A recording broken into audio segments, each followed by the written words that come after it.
Good morning, and welcome again to our study of the book of Judges. This is lesson 23, and it covers chapter 17.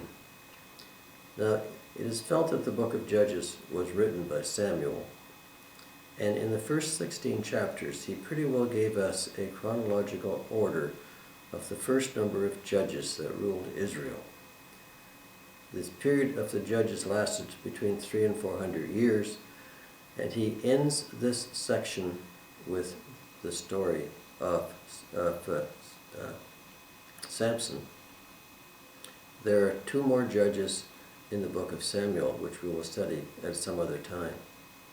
But now in chapter 17, he actually goes back to the first and shows us some of the ways in which the state of Israel and the people of Israel had neglected God and his ordinances, and covenants.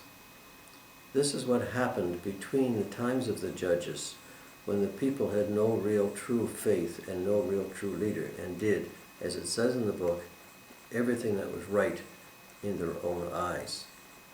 So chapter 17 goes back shortly after the death of Joshua, at the very beginning of the book of the Judges, at the first Judges, and this is really what had happened in the state of Israel when the people neglected to follow God's commandments and his rules.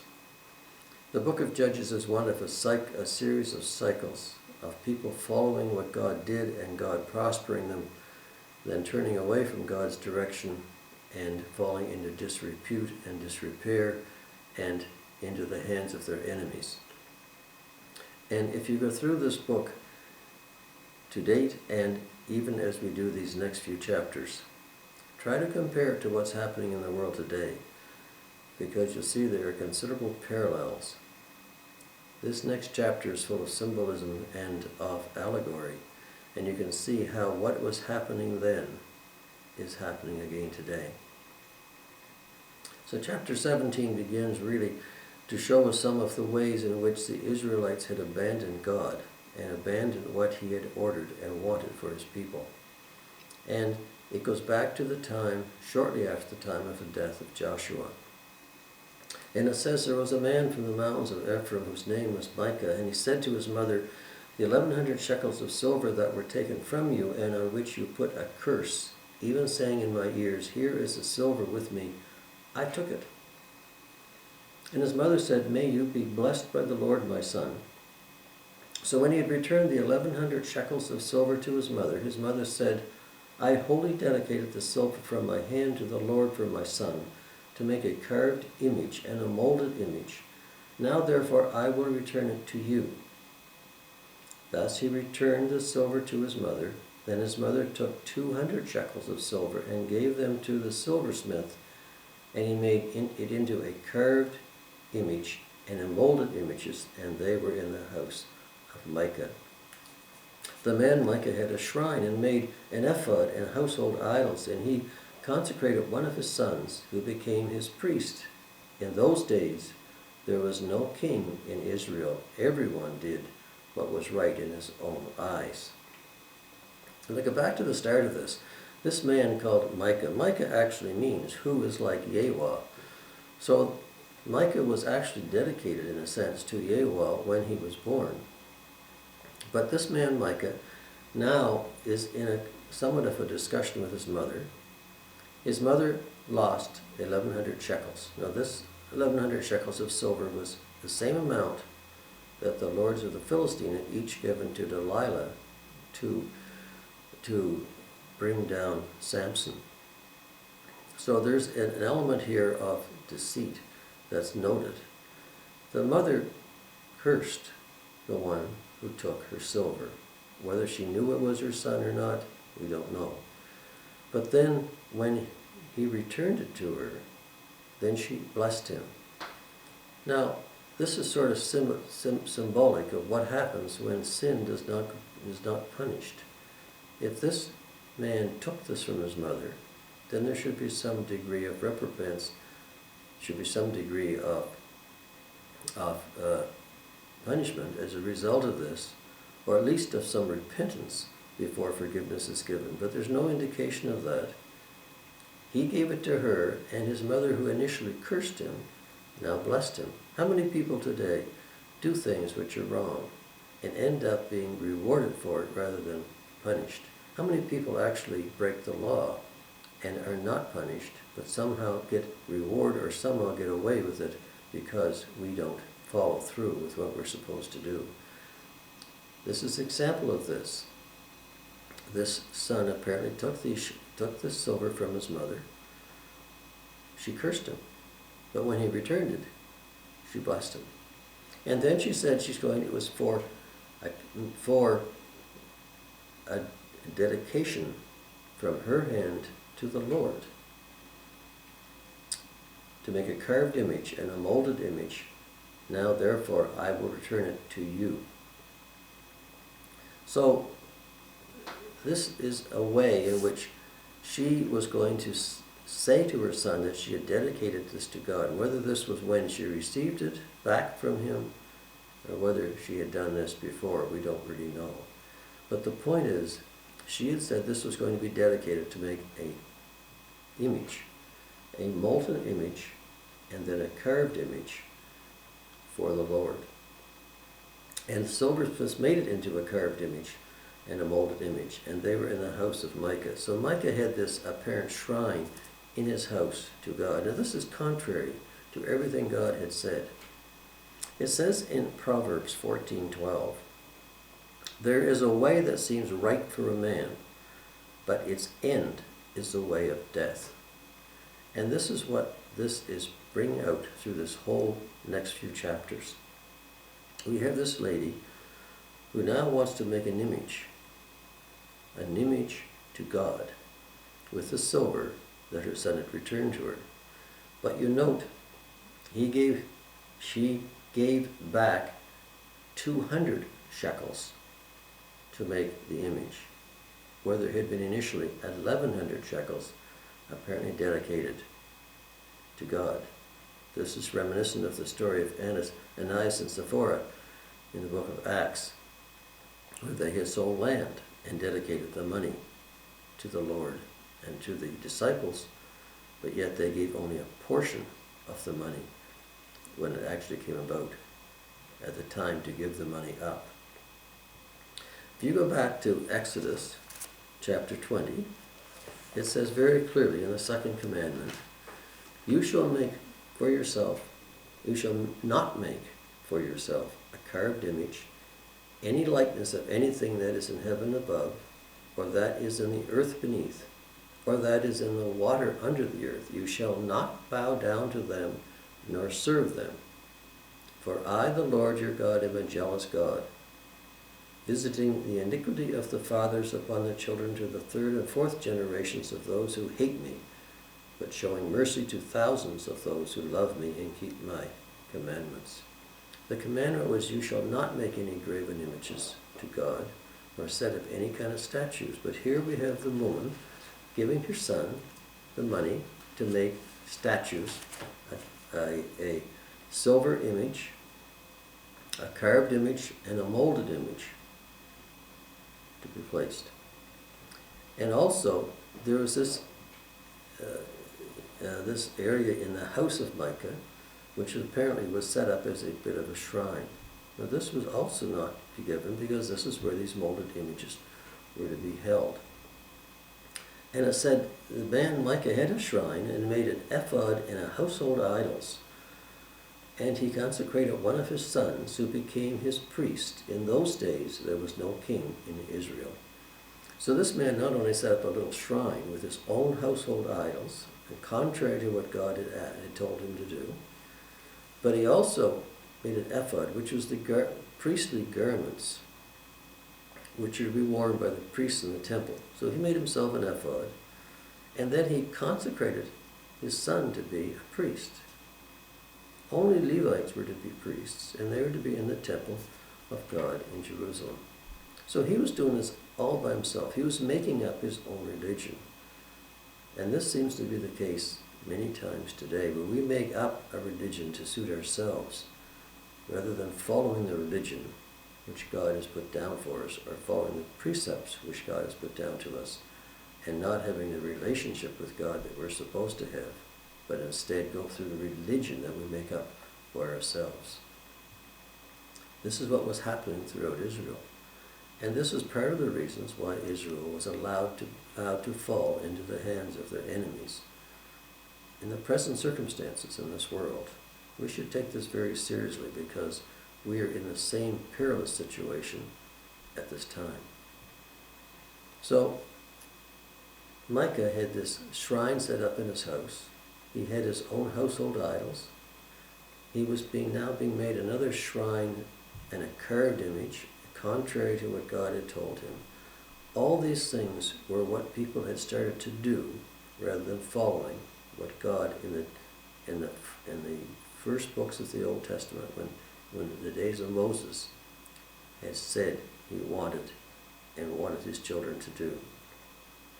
It said there was no king in Israel at this time, no one to sort of enforce or to regulate the situation. But you see, there was a king. It was supposed to be God himself, but people no longer recognized him as such. So now we have the second part of this, where it says there's a young man from Bethlehem in Judah, of the family of Judah. He was a Levite and was staying there. How a Levite came to be in the tribe of Judah is unknown, and how he was in Bethlehem rather than in Jerusalem. But he said, there's a young man, a Levite, and staying there. The man departed from the city of Bethlehem in Judah to stay wherever he could find a place. Now again, the priests, the true priests of Israel, were supposed to be primarily in the temple and to serve in the temple. But then he came to the mountains of Ephraim, to the house of Micah, as he journeyed. And Micah said to him, where do you come from? So Micah knew this person was from some strange area. He was coming in to see Micah, and he was wondering, he was looking for a place to sojourn. He was looking to a place to stay wherever he could find a place. And this man said to Micah, I am a Levite from Bethlehem in Judah, and am on my way to find a place to stay. Now, Levites were usually people who were the priestly caste, descended from Aaron, but they were primarily to be housed by people that they came in contact with, to be fed through part of donations and part of the sacrifices. They were primarily to be in the temple, serving God. This man was in Bethlehem, wandering the mountains, trying to find a place to stay. And Micah said to him, dwell with me and be a father and a priest to me, and I will give you 10 shekels of silver per year, a suit of clothes, and your sustenance. So the Levite went in. Then the Levite was content to dwell with the man, and the young man became like one of his sons to him. So Micah consecrated the Levite and the young man became his priest, and lived in the house of Micah. Then Micah said, now I know that the Lord will be good to me, since I have a Levite as a priest. What Micah was doing was consecrating his son, consecrating this Levite to be his priest, even though he had no particular right or authority to do this. It says, Matthew Henry said in his commentaries, those who can make anything serve for a god, such as an idol or a wooden image, those who can make anything serve for a god can also make anyone serve for a priest. You make anything your god, you can make anyone a priest of that god. Levites were supposed to be cared for by the people. It said in Deuteronomy 12:19, take heed to yourself that you do not forsake the Levite as long as you live in your land. Do not neglect them. And it says in Deuteronomy 27, cursed is the man who makes a carved or molded image, an abomination to the Lord, the work of the hands of the craftsman, and sets it up in secret. It is said back before, if you recall back when Moses was on the mount, Aaron made this golden calf to serve as God, as a representative of God. And he made a molten calf, it says in Exodus 32. And they said, "This is your God, O Israel, that brought you out of the land of Egypt." This is a carved image, which Aaron and the people of Israel at that time had set up to represent God. It was destroyed. God did not want any images or any carved likenesses. He did not want anything set up to be worshipped or to be set up in his place. "Take heed to yourself that you do not forsake the Levite. Cursed is the man who makes a carved or molded image." See, it says in Matthew 3:10, if you still appoint Aaron and his sons, they shall attend to their priesthood. And the outsider who comes near shall be put to death. The priesthood was a very protected area in God's time. And it was only the sons of Aaron who were to be priests, not anybody who set himself up as a Levite, anybody who came along wandering to look for a place to stay. And no one can consecrate a Levite and consecrate someone to be a priest, much less his own son. It says in Hebrews, "No man takes this honor to himself, but he who is called by God, just as Aaron was," to be a true priest, a true minister, a true embodiment, someone who serves God should be called by God, at least to some degree. So, as Jeroboam did in the days after Solomon, he made shrines in the high places and made priests from every class of people who were not of the sons of Levi. This is in 1 Kings 12:31. This is what happened after Israel was split. This whole thing shows how far the people of Israel had descended, had fallen from following the instructions and the regulations that God had provided to lead them into prosperity. And when the judges came up and reversed some of these changes, reversed some of these actions and procedures that people had done, then the country prospered again for a period of time. And when that judge died and these types of actions came back into vogue, people again neglected God and did things in their own way, that's when things in that country started once again to fall apart. This is an example of what had been going on. This is an example of how people had rejected what God had wanted them to do and did things their way. Is that not what often happens today? It says there in this chapter, as it will say in later chapters, there was no king in Israel, no king recognized in Israel.